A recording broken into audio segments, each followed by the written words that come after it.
Hi, glad to see you on my channel. Don't forget to like and subscribe to the channel. It's important to me.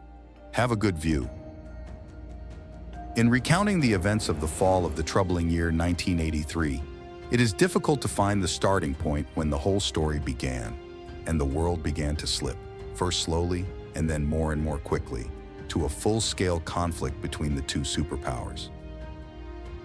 Let's start with the spring of 1976, so it will be better to see why, by November 1983, the nerves of the military and political leadership of NATO countries and the Warsaw Pact Organization, WTO, were stretched to the limit. On March 11, 1976, the USSR adopted the Pioneer missile system with RSD-10 ballistic missiles, SS-20, according to NATO classification. It was designed to destroy enemy strategic facilities at ranges of up to 5,000 kilometers, and the Soviet Union saw it as a perfectly normal planned replacement for the aging Dvina and Chusovaya complexes, which had been adopted 12 years earlier. Moscow did not see the Pioneer as a violation of strategic parity with NATO. On the contrary, it was believed that it would restore the balance that was being disturbed by the U.S. forward basing system, which included U.S. Air Force and Navy nuclear weapons in Western Europe and near the Soviet Union's maritime borders. In addition, it was also a question of neutralizing the nuclear potential of Great Britain and France, whose arsenals were not taken into account in the Soviet-American arms reduction negotiations, even though the Soviet leadership considered it wrong. The U.S. had a different attitude to this problem. In the year when the USSR put the Pioneer on combat duty, the United States launched the Team B project, which was supposed to revisit the strategic assessment of the Soviet arsenal, which was supposed to revisit the assessment of strategic threats from the Soviet Union. And in 1978, thanks to this project, the Pentagon had a new term, window of vulnerability. It implied that the USSR was only one step away from quantitative and qualitative superiority over America, and then would certainly use the leverage that had appeared, if not to attack the US, then certainly to complicate their lives around the world, forcing them to retreat step by step. The deterioration of relations was influenced not only by nuclear deployment issues, but also by crises in third countries.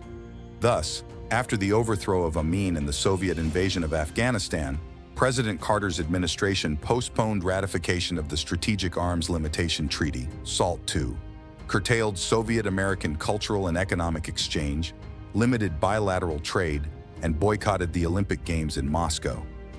2 years later, in December 1981, Washington imposed new sanctions against Moscow because of its support for the repressive policies of the Polish leadership.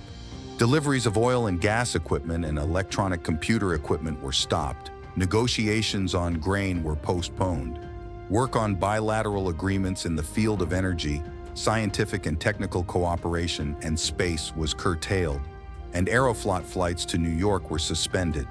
The era of détente ended and was replaced by a period of confrontation and global confrontation.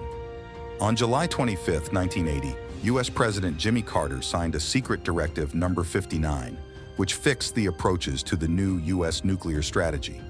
It was envisioned that the U.S. nuclear triad should have a high degree of flexibility, reliable survivability, and adequate effectiveness in the event of a threat of enemy action.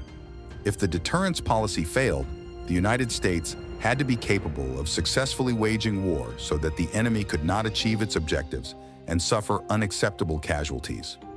The directive signaled a change in concept. Until then, Washington had believed that a nuclear war, in the full sense of the word, would not have to be waged because everything would be reduced to assured mutual destruction in an exchange of blows. In the USSR, on the contrary, military thought was gradually moving away from the inevitability of a full-scale nuclear conflict in the event of a clash between the two superpowers. According to Colonel General A.A. Danilevich, Assistant Chief of the Soviet General Staff for Operational Issues.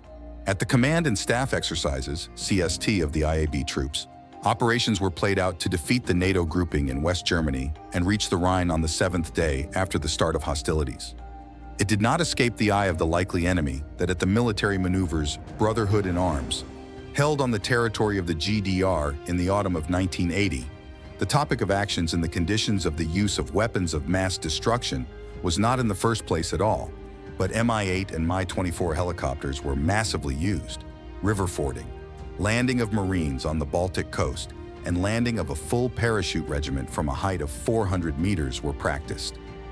Offensive operations remained in the focus of attention in the future, and at the largest in the history of the Soviet Armed Forces exercises Zapad-81, with a massive landing in the rear of the conditional enemy, and at the exercise Baltica-82, with overcoming enemy defenses in the coastal areas, and at other maneuvers, much smaller in scale. However, it soon became clear that the West also knows how to play with muscle. The Reagan factor. In January 1981, there was a change of master in the White House. The administration of the Republican Ronald Reagan came to power. The period of Democratic presidents in the 1970s was declared a decade of inaction, and the policy of parity, previously considered desirable and almost inevitable, was sent to the trash garbage can. Now Washington intended to bid farewell to the strategic equilibrium with the USSR and change the global balance of power in favor of the United States. And of course, the concept of a window of vulnerability fit perfectly into all this. American voters were sympathetic to the notion that they did not create the threat, but only defended themselves against it. From the very beginning, the new president was received with great apprehension in the USSR. Reagan's offensiveness, toughness, and penchant for spectacular gestures, apparently left over from the days of shooting westerns, made Moscow prepare for the worst-case scenario. Already, at least in the spring of 1981, in the documents of the KGB of the USSR, appear such formulations as, "The main task of our intelligence is not to see the enemy's military preparations, his preparations for a nuclear attack." Report of Y.V. Andropov at the all-union meeting of the senior staff of the organs and troops of the KGB of the USSR, and measures have been taken to strengthen intelligence work in order to prevent a possible sudden unleashing of war by the enemy. Report on the work of the KGB of the USSR. The reason was, of course, not only President Reagan's style, but also the deployment of strategic offensive weapons in Europe, those very same Tomahawks and Pershings. In the Soviet Union, their imminent appearance near the borders of the OIA countries was considered a factor that would seriously destabilize the situation. The flight time of the Pershings combined with the Tomahawks, which were not very visible to radar, created extremely significant risks. The USSR had not only no reliable defense, but even no time to respond to the so-called decapitation nuclear strike, which could inflict heavy losses on the Soviet strategic missile forces and destroy the country's military and political leadership. Therefore, Moscow, on the one hand, stimulated in every possible way the actions of European pacifists against the deployment of missiles, and on the other hand, tried to find an acceptable solution in the negotiations with the US in Geneva and Vienna. In November 1981, President Reagan offered the Soviet Union a zero option on medium-range missiles. The US would refuse to deploy Pershing and Tomahawk missiles, and the USSR would eliminate the Pioneer, Dvina, and Chusovaya complexes. This option did not arouse enthusiasm in Moscow.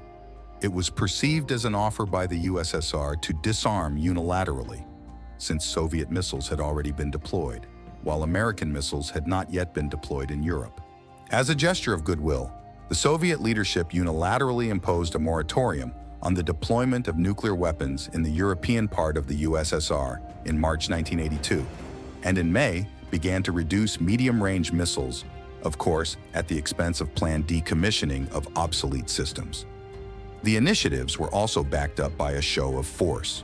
On June 18th, the Shield 82 exercise began, which was called 7-Hour Nuclear War, in the Western press, and included the launch of 4 ballistic missiles, 2 anti-missiles, and 3 satellite launch vehicles, not counting launches of operational tactical missiles by ground forces and air and sea-based cruise missiles. However, already on December 30th, 1982, after the death of Leonid Brezhnev, the new head of the Soviet state, Yuri Andropov, in his first interview with Western journalists, voiced the absolute zero option, which provided for the complete elimination of medium-range missiles and tactical nuclear weapons by both the USSR and NATO countries, i.e., the United States, Great Britain, and France. This was enough for Washington to notice that the Pershing II and Tomahawks were clearly making Moscow very nervous, which meant that they needed to keep pressing on the sore thumb. America's response in 1983 was the Strategic Defense Initiative, SDI, also known as Star Wars, and a sharp increase in the intensity of military maneuvers, which were inevitably accompanied by incidents large and small. In late March 1983, in the North Pacific, the U.S. began the Fleet X-83 exercise, which became the largest exercise in the history of this maritime area. One of the U.S. military's objectives was to provoke a response from the Soviet side in order to assess its capabilities and tactics and to uncover its response system. U.S. Navy aircraft invaded Soviet airspace at least 6 times, and according to some reports, on April 4th, even practiced a conditional bombing attack on Zeleny Island, part of the Lesser Kuril Ridge. In response, 2 Soviet bombers flew over Nunivak Island off Alaska on April 11th, circling U.S. territory for the first time since 1969. A few days later, the phone rang at the U.S. Army's 501st Artillery Detachment in Kilianstetten, West Germany, near Frankfurt. When the duty officer answered the phone, an unidentified German-speaking man told him that he was aware of nuclear charges that had just been delivered to the base and read out their exact numbers. Similar calls had been received before, but no one had demonstrated such awareness until the spring of 1983. The Americans sounded the alarm, just in case they called explosion technicians, and requested a detachment of Marines from Stuttgart. A year earlier, one of the leaders of the Red Army faction had found plans of military units where nuclear charges of the U.S. Armed Forces were stored. On June 2nd, CPSU Central Committee General Secretary Yuri V. Andropov received former American Ambassador Averell Harriman. The Soviet leader touched on the subject of nuclear war 4 times in the conversation and expressed concern that President Reagan's administration may be heading toward a dangerous red line. As Harriman wrote, he sensed from the Soviet leader genuine concern about the state of relations between the USSR and the United States and a desire to normalize them at least, if not improve them. Andropov seemed genuinely concerned about the possibility of conflict due to miscalculations in assessing each other. Meanwhile, the militaries of the OIA and NATO countries did not deviate from the exercise schedule, and the movement toward the dangerous red line continued. On June 7th, NATO fleets began 10-day maneuvers, Ocean Safari 83 in the Atlantic. At the same time, the U.S. Strategic Air Command conducted the Global Shield 83 exercise, which included, among other things, an alert takeoff of B-52 bombers with cruise missiles. Shield 83 exercises were held in the Lithuanian and Belarusian SSRs, as well as in Poland, to practice a response to NATO aggression, or, according to some sources, a preemptive strike in response to an imminent attack. On August 9th, the U.S. began airlifting troops into Europe during the first phase of the exercise, Autumn Forge 83. Hidden in this name was both a play on words and the purpose of the exercise. Forge is actually an abbreviation for Germany. Such maneuvers were held annually, but in 1983 their scale reached an unprecedented scale. In the first month and a half alone, the U.S. military transport aviation made 183 sorties in complete radio silence, delivering personnel and equipment, including 5 sorties for the landing of Rangers after an intercontinental flight. At the same time, European NATO countries were mobilizing and deploying advanced troop groups. Moscow felt that the military exercises of NATO countries were becoming increasingly difficult to distinguish from the real deployment of armed forces for aggression, as it was formulated in an article published in Pravda on November 19, 1983, by Marshal D.F. Ustinov, Minister of Defense of the USSR.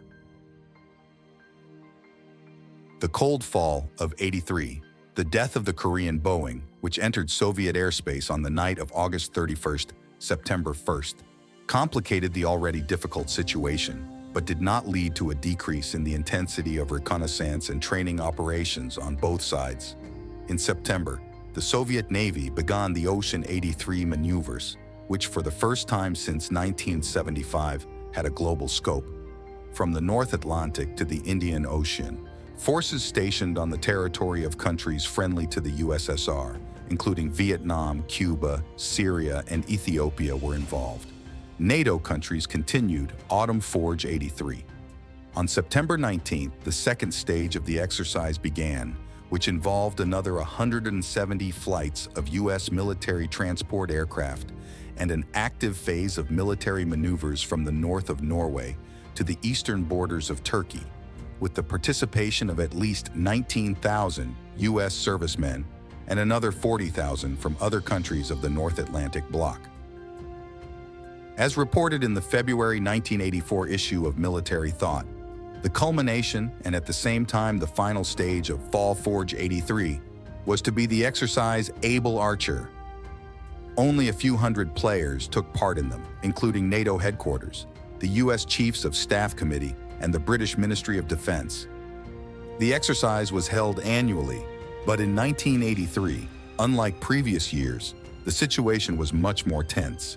2 weeks before the start of Experimental Archer, all U.S. military forces were put on high alert after the bombing of the U.S. Marine barracks in Beirut. Even the entrance to the White House was blocked off with trucks in case of a terrorist attack. At the same time, the intensity of communications between Washington and London increased significantly.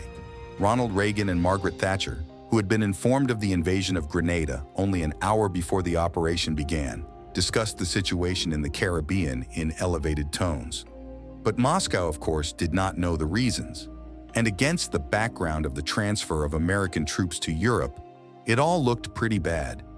And the fact that the U.S. had just used the forces involved in the Ahuas Tara II and Bright Star exercises for combat operations in Grenada and the Middle East, respectively, was not at all cheerful. The script for Experienced Archer envisioned a change of leadership in the Kremlin in February 1983. The new Soviet leader is confrontational and immediately criticizes the previous line, which allowed the West to increase its influence in the Third World and renew its nuclear forces in Europe. In May, as a result of deepening economic problems, instability begins to grow in Eastern Europe. In August, the situation in Yugoslavia worsens. On the one hand, the pro-Soviet faction strengthens, and on the other hand, unrest begins in Kosovo. The SFRY leadership turns to the West for help. On September 18th, under the guise of exercises, mobilization begins in the USSR, and on October 31, the troops of the OVD, Orange Side, enter Yugoslavia. On November 3rd, Finland is occupied, and the next day, on the 4th, after massive airstrikes on NATO facilities, the Blue Side, an offensive begins along the entire border with Germany, as well as in Norway and Greece. On November 6th, Orange troops use poisonous substances to breach the defenses of the Blues, who respond on the 9th with limited use of nuclear weapons. Since the Orangemen are not deterred by this, on the morning of November 11th, the Blues move to a full-scale missile launch, and at noon of the same day, the exercise ends. According to the recollections of Colonel General V.I. Yesen, who in 1983 held the position of Deputy Chief of Direction in the Operational Department of the Main Staff of the Strategic Missile Forces, on November 2, the Soviet missile forces were put on high alert, and then it was maintained until the 14th. Every 6 to 8 hours, the main headquarters of the Strategic Missile Forces received information from military intelligence on the situation with NATO exercises. The threat of a nuclear missile strike by the United States was taken very seriously. Maybe not as seriously as during the Cuban Missile Crisis, but many of the top military commanders, including the head of the USSR General Staff, Marshal N.V. Ogarkov, were at protected command posts. The problem was that the exercise, Experimental Archer, and was held exclusively in the NATO radio networks. And on November 11th was to follow the scripted order for the full-scale use of nuclear weapons. Not only the rumor mongers, but also the intelligence agencies were focused on obtaining information about the intentions of the probable enemy, and they succeeded in achieving certain results. Rainer Rupp, who worked at NATO headquarters and was known in the main intelligence directorate of the GDR Ministry of State Information as Agent Topaz, gave his handlers confirmation that there were no significant signs of NATO preparations for a nuclear strike. Topaz was trusted both in Berlin and in Moscow. After all, it was he who gave East German intelligence the exact plans for the deployment of Pershing II and Tomahawk in Western Europe. Experienced Archer ended on November 11th. 12 days later, the first Pershing II arrived in the FRG, and on the 24th was followed by a statement of the General Secretary of the CPSU Central Committee, Chairman of the Presidium of the Supreme Soviet of the USSR Y.V. Andropov, where it was announced that, as a response to the deployment of Pershing II and cruise missiles in the FRG, Great Britain and Italy, the Soviet Union was withdrawing from the negotiations on limiting nuclear weapons in Europe and lifting the moratorium on the deployment of medium-range nuclear missiles in the European part of the USSR. Together with the GDR and the Czechoslovakia, begins work on the deployment of operational tactical missiles of increased range on the territory of these countries, and also begins deployment of a missile carrying group in oceanic areas and seas. And what can be said, the information support of all this topic in the USSR was provided with such force that in 1983, even a strict kindergarten teacher was not as scary to the author of these lines as the prospect of nuclear war. According to the results of 1983, Time magazine gave the nomination Man of the Year to Ronald Reagan and Yuri Andropov, and the experts of the Chicago Bulletin of Atomic Scientists set the doomsday clock at 2357. This is the first time since 1947 that the hands of the clock have come so close to midnight, marking a nuclear catastrophe. By the way, the 2020 doomsday clock reads 23.5820, and to watch, you should probably watch the TV series Germany 83, set in the disturbing year 1983, where each episode is named with the code designations of NATO exercises in that year. Thank you for watching the video to the end. Forget to put a like and subscribe to the channel. It's important to me. See you soon.